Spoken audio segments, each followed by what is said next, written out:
Photo retouching is an art form unto itself. Well, thankfully, Photoshop comes packed with all sorts of tools that will allow us to adjust our images, remove unwanted objects, and all sorts of neat things. So in this chapter, that's what we'll take a look at. So let's see how this is done. Alright, we are ready for some photo retouching here inside Photoshop. I've gone and opened up Red Eye and retouching.jpg. Go and fire this guy open. He's inside your Chapter 7 folder, which is inside your Project Files folder, which you copied onto your desktop.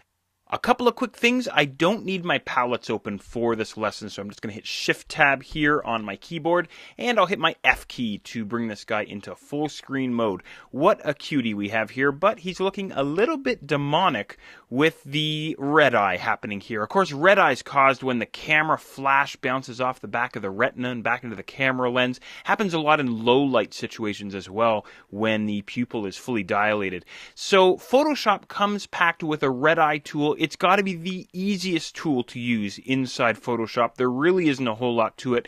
I'm just going to zoom in on our little fella here, nice and close here. We want to get rid of these red eyes here.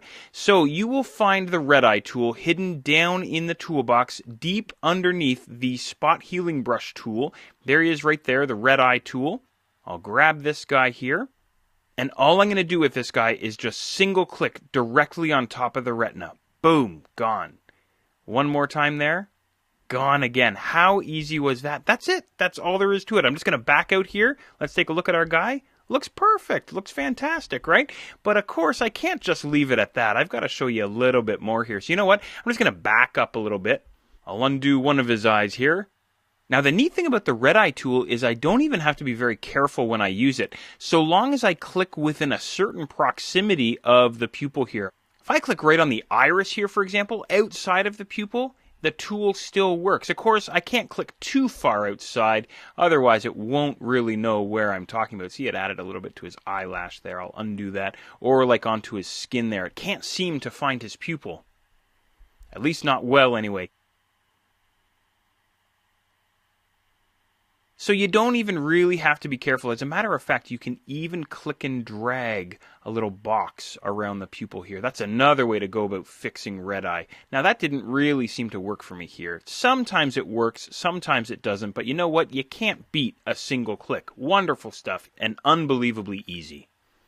If you take a look up on your options bar, you have a couple of options. You don't even really need to bother with these, but I'll rhyme them off for you anyway.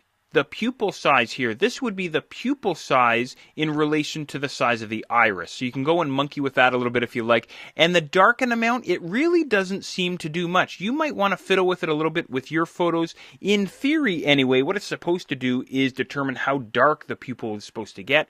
Anyway, you can monkey around with these two options if you like, or just go ahead and single click on your red eye to get rid of it completely. And there's our result.